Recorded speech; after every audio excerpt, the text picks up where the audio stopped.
Good morning. আশা করি তোমরা সবাই ভালো আছো। তো আজকের আমি এই ভিডিওটিতে ক্লাস 8-এর বায়ু প্রবাহ এই চ্যাপ্টারটির প্রশ্নোত্তর আলোচনা করব।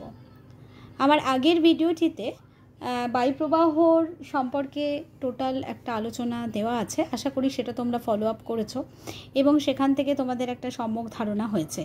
এখন আজকে আমরা দেখে নেব যে এই বায়ু প্রবাহ চ্যাপ্টারটা থেকে কি কি প্রশ্ন আমাদের রেডি করতে হবে। এখানে পেজ নাম্বার 33-তে শুরু হচ্ছে বায়ুপ্রবাহ। এই বায়ুপ্রবাহ থেকে কি কি প্রশ্ন আসবে এবার আমরা একটু দেখে নেব। এখানে তোমাদের জন্য আমি একটু পাতায় লিখে দিয়েছি যে এই প্রশ্নগুলো তোমাদের মোটামুটি রেডি করতে হবে। এই 15টা প্রশ্ন শুধুমাত্র বায়ুপ্রবাহের জন্য। তো আজকে এখন এই বিষয়টি নিয়ে একটু আলোচনা করে দিই। প্রথম প্রশ্ন হচ্ছে বায়ু প্রবাহের অন্যতম প্রধান কারণ কি? দেখো, চাপের সমতা বজায় রাখার জন্য বায়ু সবসময় উচ্চচাপ থেকে নিম্নচাপ অঞ্চলের দিকে প্রবাহিত হয়। দুটো অঞ্চলের মধ্যে চাপের পার্থক্যই বায়ু চলাচলের প্রধান কারণ। এই হচ্ছে তোমাদের উত্তর। এখান থেকে লিখবে যে দুটো অঞ্চলের মধ্যে চাপের পার্থক্য হচ্ছে বায়ু চলাচলের অন্যতম প্রধান কারণ। এটা সেকেন্ড সামেটিভের একটা গুরুত্বপূর্ণ প্রশ্ন। নেক্সট, বায়ুচাপের পার্থক্যের সাথে বায়ু প্রবাহের সম্পর্ক কি? বায়ুচাপের পার্থক্য সঙ্গে সম্পর্কটা কি? এখানে দেখো, উচ্চচাপ ও নিম্নচাপে অঞ্চলের মধ্যে চাপের পার্থক্য যখন বেশি হয় তখন কিন্তু বায়ু প্রবাহের বেগ বাড়ে। চাপের পার্থক্য কম হলে বায়ু ধীরগতি হয়, আর যখন বায়ু চাপের পার্থক্য থাকে না তখন শান্ত আবহাওয়া বিরাজ করে। এই হচ্ছে কমপ্লিট আনসার। নেক্সট, কোরিওলিস বল বলতে কি বোঝো? এই বিষয়টা আমরা আগের ভিডিওটিতে বুঝিয়েছি। তো এখানে দেখো, তোমাদের এখন শুধু উত্তরটা বলে দেবো কোনখান থেকে, যে এই পৃথিবীর আবর্তন বা ঘূর্ণন গতির কারণে পৃথিবী পৃষ্ঠ যে কোনো স্বচ্ছন্দ গতিশীল বস্তুর উপর এক ধরনের বল কাজ করে যা বস্তুগুলোকে দিক বিক্ষেপ ঘটায়। এই হলো কোরিওলিস বল। এইটুকু উত্তর হবে। নেক্সট, পরের প্রশ্ন, ফেরেলের সূত্রটি লেখো। ফেরেলের সূত্রটা লেখার সময় দেখো, এখানে তোমাদের পরিষ্কার ফেরেলের সূত্রটা দেওয়া আছে। এটা হচ্ছে উত্তর গোলার্ধে বায়ু তার প্রবাহের ডান দিকে বেঁকে যায় আর দক্ষিণ গোলার্ধে তার প্রবাহের বাঁ দিকে বেঁকে চলে।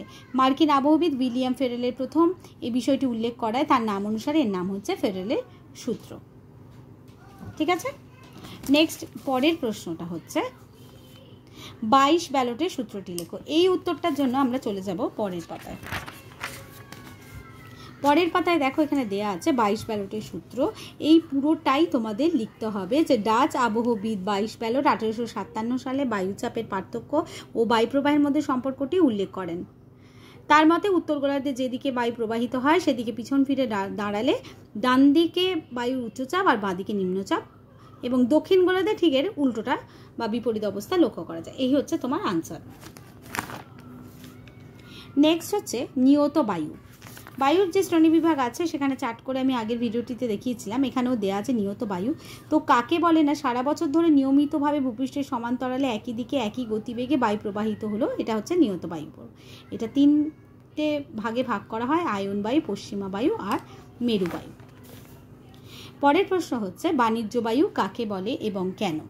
এর উত্তরটা আমরা পাবো পেজ নাম্বার 35-এ। এখানে দেওয়া আছে, আয়ন বায়ুকে বাণিজ্য বায়ু বলা হয়। আগেকার দিনে পালতোলা জাহাজ এই বায়ু দ্বারা নির্দিষ্ট গতিপথে বাণিজ্য সামগ্রী নিয়ে চলাচল করত, তাই এই বায়ুর অপর নাম হচ্ছে বাণিজ্য বায়ু। নেক্সট, পরের প্রশ্ন, কত ডিগ্রি অক্ষাংশের মধ্যে আয়ন বায়ু প্রবাহিত হয়? এর উত্তরটা আছে পেজ নাম্বার 34-এ। এখানে দেখো, উত্তর ও দক্ষিণ গোলার্ধে 5 থেকে 25 ডিগ্রি অক্ষাংশের মধ্যবর্তী অঞ্চলে এই আয়ন বায়ু প্রবাহিত হয়। এটা হচ্ছে এর আনসার। পরের প্রশ্নটা হচ্ছে আইটিসিজেড কি? এটা লিখতে গেলে প্রথমে আইটিসিজেড এর ফুল ফর্মটা বলতে হবে, ইন্টার ট্রপিক্যাল কনভার্জেন্স জোন।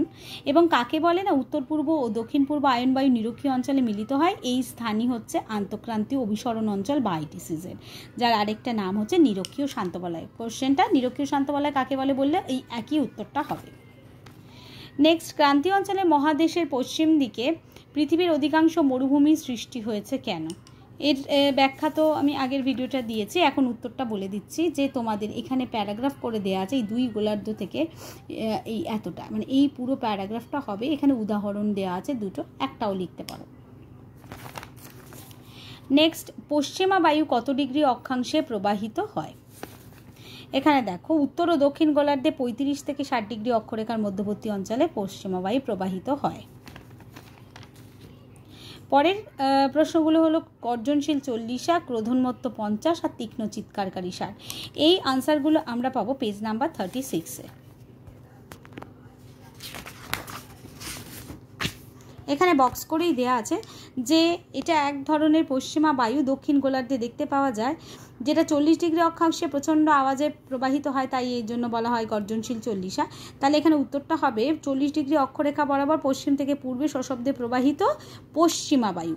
উল্লেখ করতে হবে যে এটা একটা পশ্চিমা বায়ু, এটা যেন উল্লেখ থাকে, আর অবশ্যই 40 ডিগ্রিটা হচ্ছে দক্ষিণ অক্ষরেখা বরাবর। একইভাবে ক্রোধোন্মত্ত 50 হচ্ছে 50 ডিগ্রি দক্ষিণ অক্ষরেখা বরাবর প্রচণ্ড গতিতে প্রবাহিত উন্মত্ত পশ্চিমা বায়ুকে বলা হয় ক্রোধোন্মত্ত 50। তীক্ষ্ণ চিৎকারকারী 60 ডিগ্রি দক্ষিণ অক্ষরেখা বরাবর তীক্ষ্ণ শব্দে প্রবাহিত পশ্চিমা বায়ুকে বলা হয় তীক্ষ্ণ চিৎকারকারী 60। লাস্ট কোয়েশ্চেন হচ্ছে মেরুবায়ু কত ডিগ্রি অক্ষাংশের মধ্যে প্রবাহিত হয়? সেটা হচ্ছে এখানে দেখো 70 থেকে উত্তর গোলার্ধে 70 থেকে 80 ডিগ্রি অক্ষরেখার মধ্যবর্তী অঞ্চলে এই বায়ু প্রবাহিত হয়। এটা উভয় গোলার্ধে হবে, ঠিক আছে, দুটো গোলার্ধেই আছে। দেখো 2 গোলার্ধে মেরুদেশীয় উচ্চচাপ বলয় থেকে শুষ্ক শীতল বায়ু, তো এখানেও তাই উভয় গোলার্ধে 70 থেকে 80 ডিগ্রি অক্ষাংশের মধ্যে প্রবাহিত হয়। এবং এখানে এক ধরনের বায়ু প্রবাহিত হয় যেটাকে বলে ব্লিজার্ড। ব্লিজার্ড যদি বলে কোথায় দেখতে পাওয়া যায়, তাহলেও সেটা হবে এই মেরুবায়ু যেখানে প্রবাহিত হয় সেখানে। মানে এখানে দেখো দেয়া আছে তুষার ঝড়। মেরুবায়ুর কারণে 2 গোলার্ধে মেরুবৃত্তীয় অঞ্চলে মাঝে মাঝে তুষার ঝড় হয়, এই তুষার ঝড়টাকেই বলা হয় ব্লিজার্ড।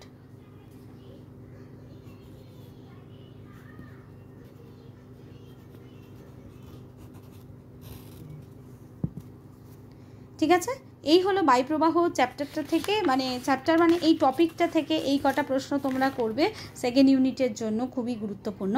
এবং এটা একটা খাতার উপরে হেডিং দিয়ে প্রশ্ন এবং উত্তর সহযোগে তোমরা এটা লিখবে। যদি অসুবিধা হয়ে থাকে তোমরা আগের ভিডিওটা লক্ষ্য করতে পারো বা ওখান থেকে একটু বুঝে নিতে পারো, তাহলে তোমাদের ক্ষেত্রে আরও সহজ হবে। আজকে এই পর্যন্তই। পরের ভিডিওটাতে আমাদের বায়ুপ্রবাহ পুরোটা হলো না, বায়ুপ্রবাহের আমাদের আরও আছে সাময়িক বায়ুপ্রবাহ, আকস্মিক বায়ুপ্রবাহ, স্থানীয় বায়ুপ্রবাহ, এই সম্পর্কিত প্রশ্ন আমি পরের ভিডিওটাতে মানে আলোচনা করে দেব। আশা করি তোমাদের এই অংশের বিষয়টা বুঝতে সুবিধা হলো। আর যদি কোনো অসুবিধা থাকে কমেন্টে অবশ্যই জানাবে। এবং তোমরা প্রতিদিনকার আমি অল্প অল্প করে প্রশ্ন আপলোড করে দিচ্ছি এবং সঙ্গে উত্তর, তোমরা খাতা এগুলো তুলে রাখবে, দেখবে তোমাদের উপকারেই আসবে। আজ এই পর্যন্তই, ধন্যবাদ।